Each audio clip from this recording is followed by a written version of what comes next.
Hi listeners, this is Teddy. Today's episode is about Ohio. Here are some facts about Ohio. Ohio was admitted to the Union in 1803 as the 17th state. The capital and largest city is Columbus. The governor is Republican John Kasich. The senators are Democrat Sherrod Brown and Republican Rob Portman. Ohio's population is 11,614,373, seventh in the country. Median income is $53,301, 32nd in the country.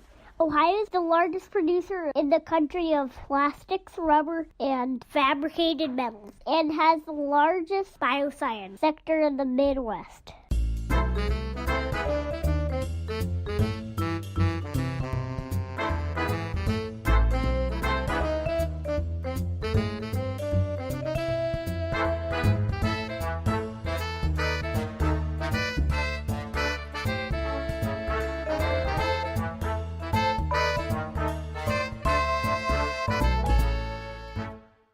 Hello, everyone. Welcome back to Two Broads Talking Politics.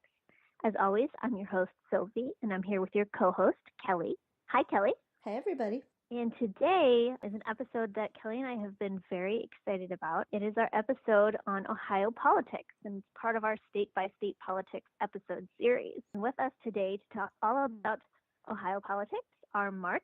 Hi, Mark. Hey, guys. Lorraine. Hey, Lorraine. Hi, everybody. And Eli. Hi, Eli. Hey there. How are you? I'm great. Yeah, let's just get started. Let's go around and everybody tell us a little bit about themselves. How did you get involved in Ohio politics? What role do you play in Ohio politics now? Sort of introduce yourself a little bit. Why don't we start with Mark? Hey, folks. So I got involved with politics in Ohio back in 2008, probably August of 2008 with the Obama campaign. I started as a volunteer on the campus of Youngstown State University and eventually became a youth organizer in the campaign. And then I've held a multitude of jobs in the years since then, everything from organizer on his presidential reelect, community organizer in the Mahoning Valley, working around mass incarceration issues and vacant properties.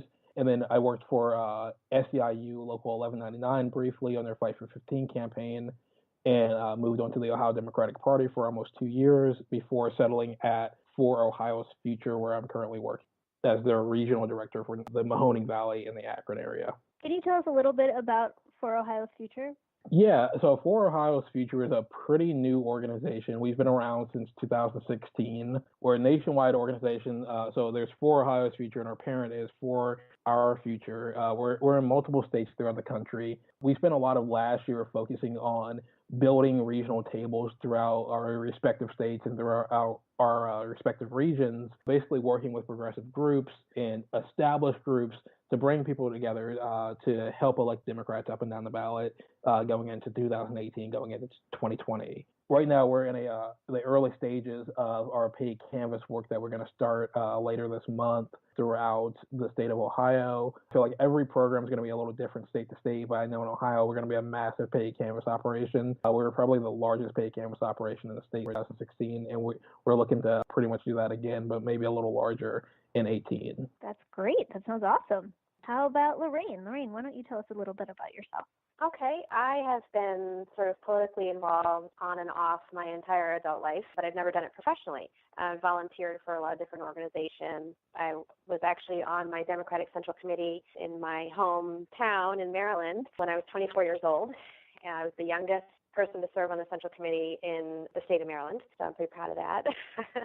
I have volunteered for a lot of nonprofit organizations. NARAL was a really big one, and then I worked on the March for Women's Lives back in 2004 on their planning committee, and I was a marshal at that march. So I've been pretty involved, but not, like I said, not professionally. The day after the election here in Ohio, I felt the need to get more involved in a bigger way. I'd kind of taken some time off while I was raising my young children and hadn't been super involved for a number of years, but that just kind of lit the fire again, like it did for a lot of women. And so the day after the election, I actually started a group here in Stark County, Ohio, called Action Together Stark, and we're a part of a large network of national organizations, the Action Together Network, and also Together We Will.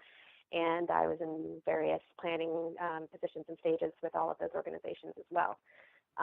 So my real involvement has been in this groundswell of this, sort of women's activist movement.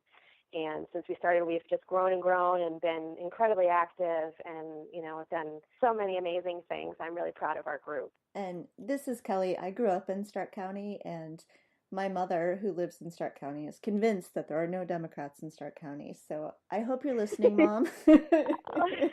Mom, you're wrong.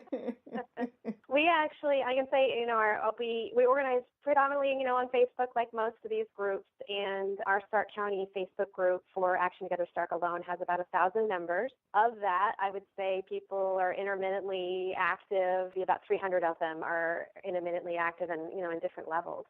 And then there are a few other organizations that have sprung up specifically in Stark County. So there are actually a lot more of us here than she probably realizes. And honestly, more than I realized until I started this group. I started the group because I felt so alone in this, what I thought was a deeply red county. And what I discovered was we were all in the hiding in the closet. So we're here. That's interesting. I've been hearing the same thing from a lot of people talking about organizing in sort of their smaller communities in redder states or redder areas, saying, I thought I was the only Democrat on my block and everyone else was a Republican. And it turns out that, there's all these other people who were progressive that I didn't even know. Yeah, and even among people that I was friends with and acquainted with through my kids' school and everything, that other moms that I have regular conversations with and volunteered in the classroom with, and people even that I'm friends with, that we just avoided the topic until the election. And, and it was sort of an amazing realization, like, oh, wow, I like you even more now. It sort of fostered like a deeper connection with all of us. So cool. Eli, you're up. Hey, everybody. I got my involvement in motivation from my AP government teacher back in high school. I was a freshman at Hiram College in 2015 and started volunteering with the coordinated campaign at the time before there was a Hillary Clinton, before there was a Donald Trump, and moved back home to Ashtabula up in the Northeast and was fortunate enough to get an organizing position on the campaign. And my boss now was part of the list of candidates that I organized for. So I saw the writing on the wall that he was going to be fairly successful in the election, and he ended up getting elected and decided to take me as his legislative aide. That's the current position I hold right now at the State House. I also staff, I'm the personal staffer for the Women's Caucus Chair in Ohio and also the State Party Chair when needed. So my job's a little less political during the week, and I think a little more political than most people on the actual weeknights. So that's where I'm at. So we're a little Northeast Ohio based in this episode. So I will say to our listeners, Sophie and I are both from Northeast Ohio. So that's, Youngtown represent. Where a lot of our thoughts go when we think about Ohio politics. We did try to get a little more of a diverse look at the state and tried to get someone from Cincinnati, and weren't able to on short notice, but maybe in a future look at Ohio, we'll be able to look at other parts of the state as well. So let's just dive into some of the questions that our listeners have asked. We had a Facebook post up and a Twitter post up asking people what they were curious about, both Ohioans and non-Ohioans in Ohio politics, and a lot of people were very curious about John Kasich. He's pretty well known outside of Ohio now. He's a current Republican governor.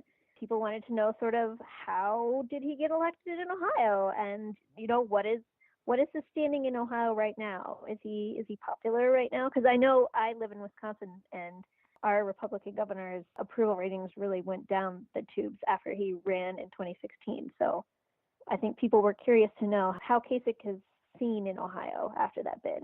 Yeah, hey guys, this is Mark.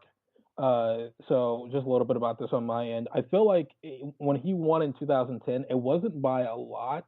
He won by technically 2% of the vote, but I think that was somewhere around like 70,000 votes that he won by, which is definitely a significant amount of votes.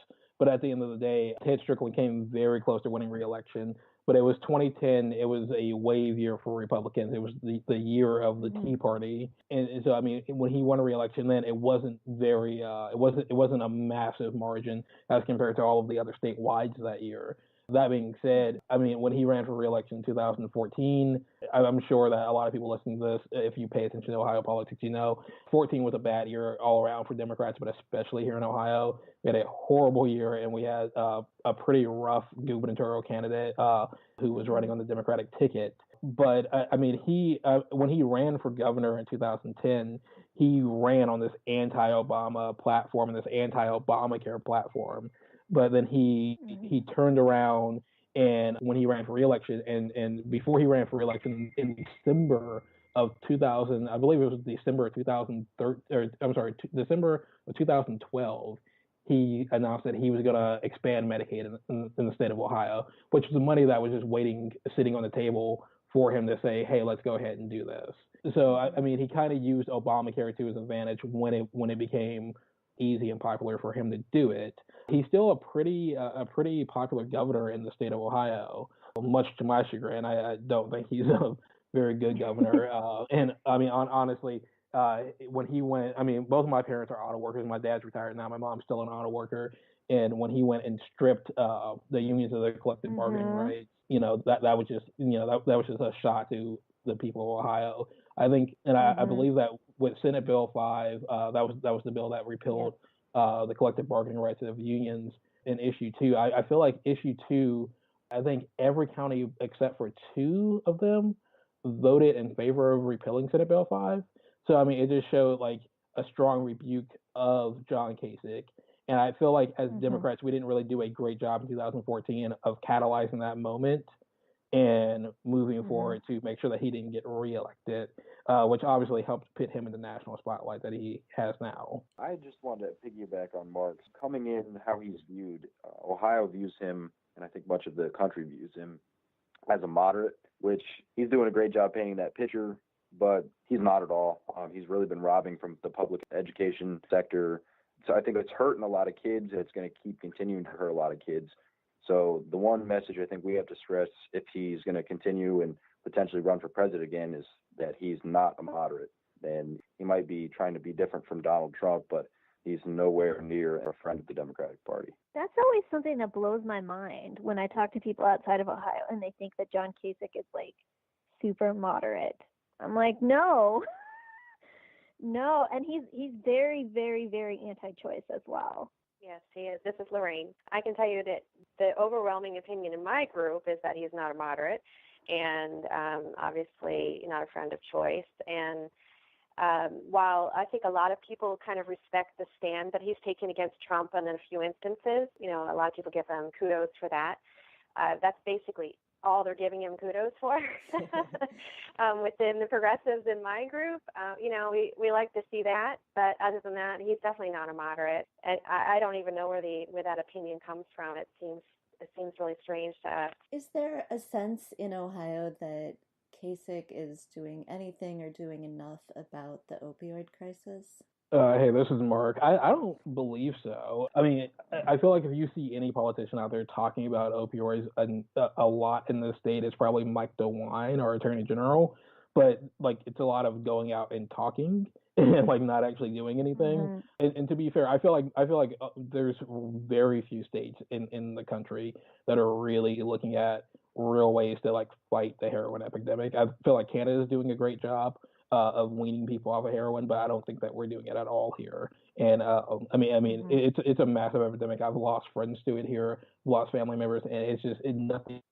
I feel like there's no real big change coming, nothing coming from Kasich's administration or any other the statewide Republicans to do anything about fixing our drug problem. Just to also piggyback on that, I see bumper stickers every time I drive and go around that say "Start Talking," and Mark hammered on pretty well that's all they're doing is talking, going around the state. So just want to throw that in there. Every time I see a "Start Talking" bumper sticker, it drives me up a wall a little bit. Yeah, this is Lorraine. I think that at least his position on Medicaid has been, a positive step in the fight against opioid addiction because, it does provide some services and medical care for people who are suffering from addiction. But other than that, it's like you guys have said, it's just lip service. No one really seems to be doing anything about it, and people feel really hopeless and helpless in this issue. and are really, we're starving for someone to come up with some kind of a solution, just an idea that they're